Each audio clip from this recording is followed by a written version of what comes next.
prescribes a treatment for the coronavirus. At Allure Medical, we're offering high-dose intravenous vitamin C to all essential workers who are exposed to COVID-19. But some may say, beware. The FBI, along with the Health and Human Services, raided the Allure Medical Spa on 26 Mile Road and Van Dyke in Shelby Township. Donc à Shelby, il y a un cabinet médical qui s'appelle Allure qui propose de la vitamine C en intraveineuse.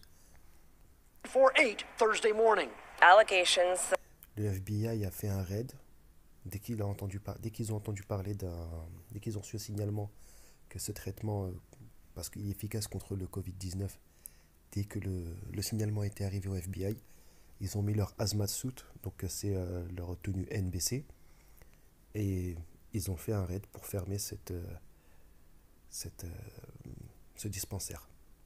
That the clinic provided fraudulent treatments for COVID-19 and that the clinic Oui, donc ils disent que le traitement est une fraude médicale. C'est la même chose qu'avec le professeur Raoult et la chloroquine, ou avec le docteur José, j'ai pas envie de d'écorcher son nom, c'est un docteur congolais qui a suivi le programme Bettencourt suite à un concours qu'il a gagné à Boston. Donc je passe un concours international pour avoir la bourse de la milliardaire française qu'on appelle le cursus Bettencourt.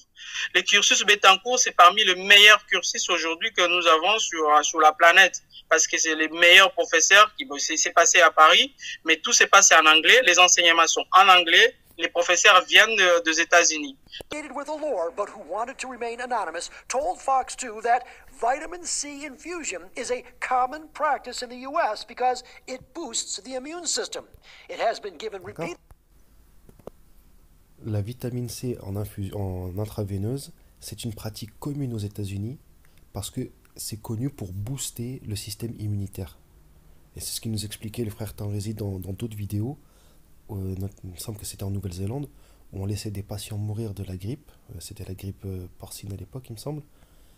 Et il y en a je ne sais plus combien de familles ont pu avoir accès à ce traitement, mais juste avant de mourir, ils ont fait de l'intraveineuse, ils ont mis beaucoup de vitamine C en intraveineuse.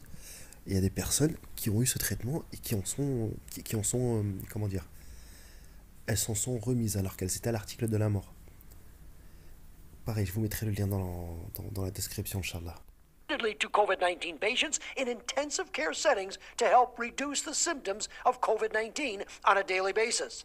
Dr. Moak is ahead of the curve in this type of treatment and has always put the patient's health first, often treating them for free. I've gone there for several years and always found them to be so welcoming, helpful, informative. Now the FBI said that c'est une des dames qui est venue juste après que le docteur Mock expliquait que le traitement à l'intraveineuse, il était donné des fois gratuitement aux gens. Je pense que c'est ça qui a déclenché le raid du FBI. Et ils laisseront jamais quelqu'un notoirement aider son prochain. Surtout quand ils sont en position d'avoir pignon sur rue, comme ce docteur avec son cabinet médical.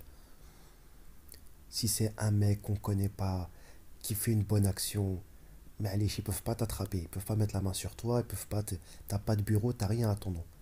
Mais si t'es un médecin, regarde Dr Raoult ce qu'ils sont en train de lui faire. Ils sont en train de parler de lui enlever de le radier de l'ordre des médecins.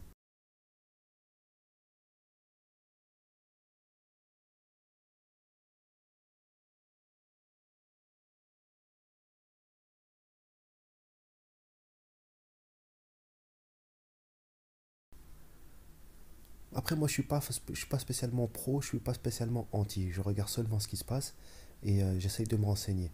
Moi, personnellement, je pense que ce Covid-19, c'est même pas un virus aussi grave qu'ils en parlent dans les médias. Ça leur sert seulement de prétexte. L'Artemisia. Ma rencontre avec l'Artemisia remonte en 2013. J'obtiens mon diplôme de médecine, je participe à un concours, c'est un concours qu'on s'appelle le concours international, c'est organisé même à Boston.